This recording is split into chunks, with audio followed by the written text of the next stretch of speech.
Saudari-saudara yang terkasih di dalam Tuhan Yesus, marilah kita berdoa. Dalam nama Bapa dan Putra dan Roh Kudus. Amin.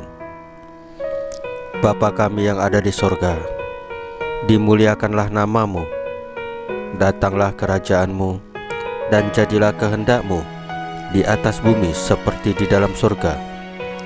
Berilah kami rezeki pada hari ini, dan ampunilah kesalahan kami seperti kami pun mengampuni yang bersalah kepada kami. Dan janganlah masukkan kami ke dalam pencobaan, tetapi bebaskanlah kami dari yang jahat. Ya Roh Kudus, hadirlah saat ini untuk memimpin dan membimbing kami dalam membaca firman Tuhan Yesus dan merenungkannya, sehingga kami dapat mengerti maknanya dan dapat kami laksanakan dalam hidup kami sehari-hari di tengah masyarakat kami. Pembacaan Injil Yesus Kristus menurut Yohanes pasal 6 ayat 52 sampai dengan 59 dengan perikop "Akulah roti hidup yang turun dari sorga." Orang-orang Yahudi bertengkar antara sesama mereka dan berkata, "Bagaimana ia ini dapat memberikan dagingnya kepada kita untuk dimakan?" Maka kata Yesus kepada mereka, "Aku berkata kepadamu, sesungguhnya, jikalau kamu tidak makan daging Anak Manusia dan minum darahnya, kamu tidak mempunyai hidup di dalam dirimu. Barang siapa makan dagingku dan minum darahku, ia mempunyai hidup yang kekal, dan aku akan membangkitkan dia pada akhir zaman.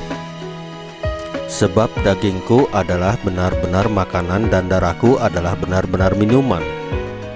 Barang siapa makan dagingku dan minum darahku, ia tinggal di dalam aku, dan aku di dalam dia. Sama seperti Bapa yang hidup mengutus aku, dan aku hidup oleh Bapa. Demikian juga, barang siapa yang memakan aku akan hidup oleh aku. Inilah roti yang telah turun dari sorga, bukan roti seperti yang dimakan nenek moyangmu dan mereka telah mati. Barang siapa makan roti ini, ia akan hidup selama-lamanya." Semuanya ini dikatakan Yesus di Kapernaum ketika ia mengajar di rumah ibadat. Demikianlah sabda Tuhan. Terpujilah Kristus. Saudari-saudara yang terkasih di dalam Tuhan Yesus, pada diri manusia terdapat dua unsur hakiki yang saling melengkapi dan membangun, yaitu jasmani dan rohani. Kedua unsur ini memerlukan makanan supaya tetap hidup. Makanan jasmani sangat berguna untuk menambah nutrisi pada tubuh kita, supaya kita tetap kuat dan sehat. Begitu pula dengan makanan rohani yang berguna untuk menutrisi iman dan kepercayaan kita kepada Tuhan Yesus. Makanan rohani yang dimaksud di sini adalah roti dan anggur, yang adalah tubuh dan darah Kristus Sang Penebus, dan kita bisa mendapatkannya dalam perayaan Ekaristi. Hal inilah yang membuat kita hidup dan mampu melakukan segala sesuatu sesuai kehendak Allah, saling berbagi dan saling melengkapi sebagai tubuh Kristus, gerejanya.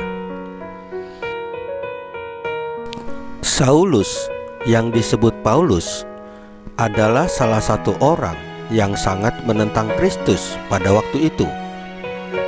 Perjumpaan Paulus dengan Allah dalam perjalanan ke Damsyik membuat imannya menjadi hidup, sehingga ia percaya kepada Yesus Kristus. Lalu bagaimana menghidupkan iman kita?